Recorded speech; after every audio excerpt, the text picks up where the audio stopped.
I am Ferdinand Marcos, and I am the President of the Republic of the Philippines. I stand today on behalf of 110 million Filipinos. Hi everyone. Hello. Hello everyone. Hi guys.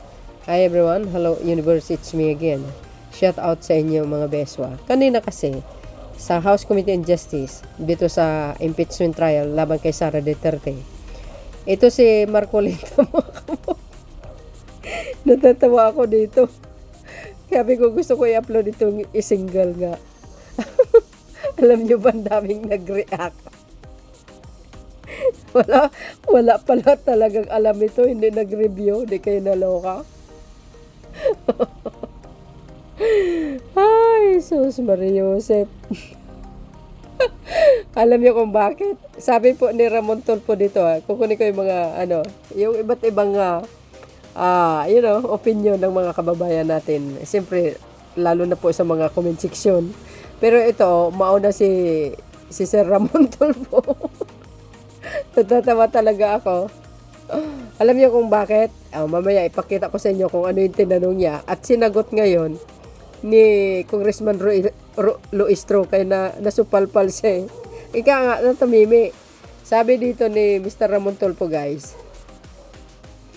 Naku po, nagkanda utal-utal. Ayan, nagkanda utal-utal sa pangangapa ng sasabihin si Sagip Partilis.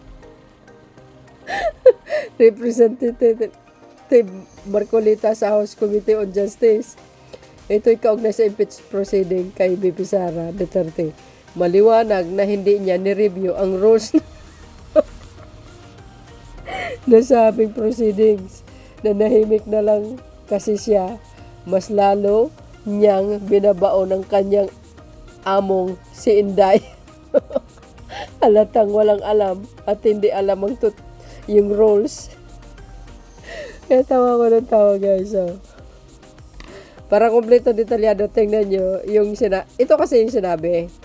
Ulitin ko although may video tayo dyan, guys. Ulitin ko lang kasi natatawa talaga ako sa kanya. Nasupla siya. Nasupla kasi siya ni Congressman Luistro. Tinabla si Marcolita. Nanindigan si House Committee on Justice Chairperson Representative Jerwel Luistro na nasunod ang tamang proseso sa deliberation sa impeachment complaint laban kay Vice President Sara Duterte. Kasunod ito na nagtanong si Sagip Partilis Paulo Marcolita kung dapat bang inunang talakayin ang sufficiency in grounds ng mga reklamo. Again, the proceeding before the Justice Committee is summarized in 5. 1 is form, 2 is substance, 3 is ground, 4th is hearing proper, and 5th is the determination of probable cause. After that, we go to the plenary, paliwanag ni Luistro. Halata talagang walang alam ito si Marcolita, guys. Kaya nakatag ng simulan sa March 25 ang hearing proper matapos ideklarang sufficient in grounds ang ikalawa at ikatlong impeachment complaint laban kay Vice Presidente Sara.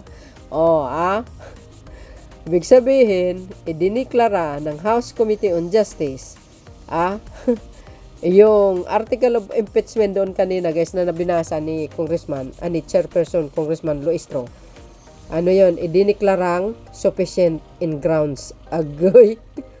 Medyo tagilid sigaro tayo dito, guys, So, ibig sabihin tuloy-tuloy. Agoy. So, malinaw naman siguro yung pagpapaliwanag ni Congressman Luistro dito, mga kababayan. Ayan na yun, di ba? Ayan na yun. Again, the proceeding before the Justice Committee is summarized into 5. Una-una, 1 is form, 2 is substance, 3 is ground, 4th is hearing proper, and 5th is the determination of probable cause. After we go to the plenary, paliwanag ni Luistro. Ayun. Ito, guys, binasa ko lang sa inyo. Ito yung tanong ni Marcolita. Sabi niya kasi dito, mga kababayan, Madam, di ba po dapat we should have determined the sufficiency in ground before we voted for sufficiency in form and substance kasi we'd already voted for that, sabi nito. Ngayon, mga kababayan, ito ang sagot ni Congressman. Ayan, ni Chairman ng House Committee on Justice. Perhaps, we need to provide, Marcolita, a copy of the rules. Kindly look into the rules of impeachment because everything I am saying is strictly consistent with the provision of the rules. Natatawa talaga ako kay Marcolita dito kanina, guys. Ayan na. So, pagkatapos ng sinabi ni Congressman Chairman Loistro, guys, ayun, natamimi siya. Hindi siya nakapalag. Sabi dito, yung mga nagko-comment,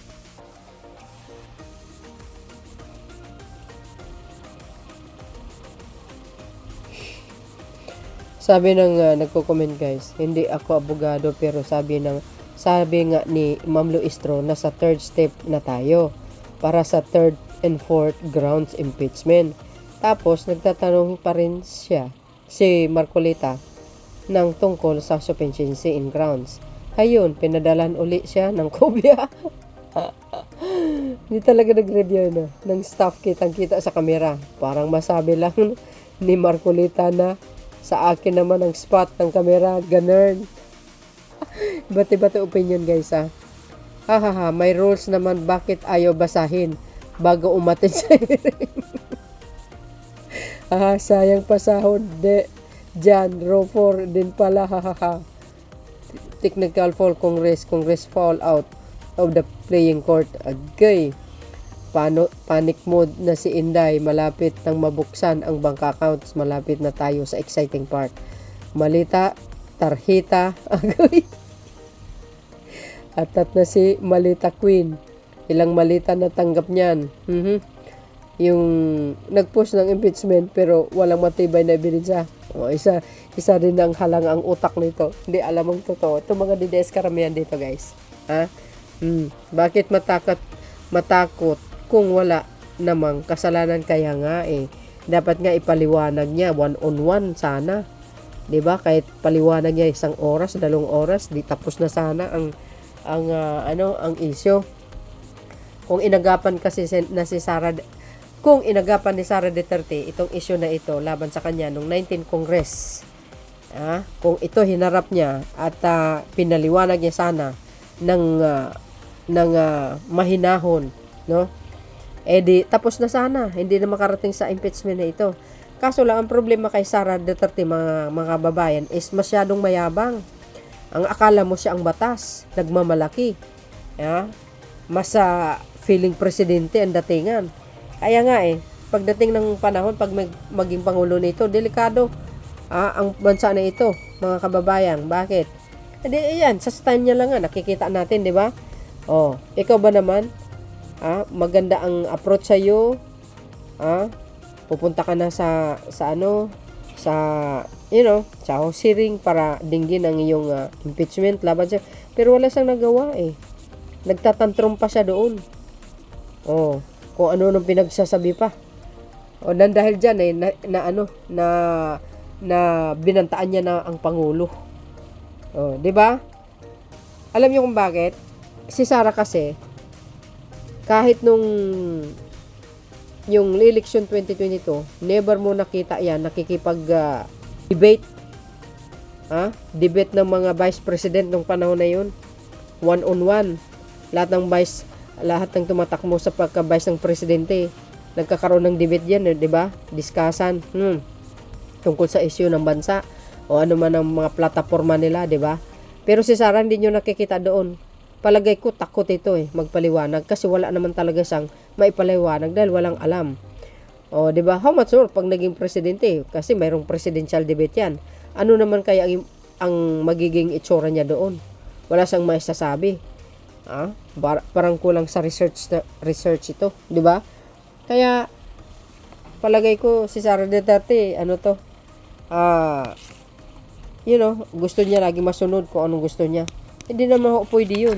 Pero palagay ko, katulad ng sinasabi ko, hindi makakaupo yan. Mapapatalsik yan sa pwesto niya, maniwala kayo. Maraming ayaw sa kanya Saka isa pa, may impeachment o wala, 'Di ba? Hindi na mananalo yan, guys. Nako. Ngayon pa gising na gising ang taong bayan. Kaya nga nandito kami mga political content creator. Bakit? I-spread namin yung mga kabulukan ng mga opisyal based on facts naman yon. Kaya sabi ko, wala tayong ina-upload dito na fake news. Lahat yan legit. Mayroon tayong real source. 'Di ba? Tulad nito. Sabi ng Channel 5. Ayan Kaya nga maging maingat tayo sa pagbili ng magiging kandidato natin sa pagdarating ng panahon. Pangit yung astang-asta, yung astig-daistig na wala naman laman ng utak. 'Di ba? Pangit yung ganun. Kunwari, matapang ka, mayabang ka, wala naman laman ng utak mo. Hindi mo nga kayang ipagtanggol yung yung issue mo. So, ayan, mga bes. Abangan po natin ang next hearing nila sa next week. March 25. Thank you guys for watching. Kayo na pong balang magkomento tungkol dito kay Marco Beta. Walang alam, hindi nagre-review, kaya nga. Follow me and likes. Don't forget to hit the bell palagi kay updates. Okay, bye and baboos. God bless Philippines. Bye guys. Bye everyone.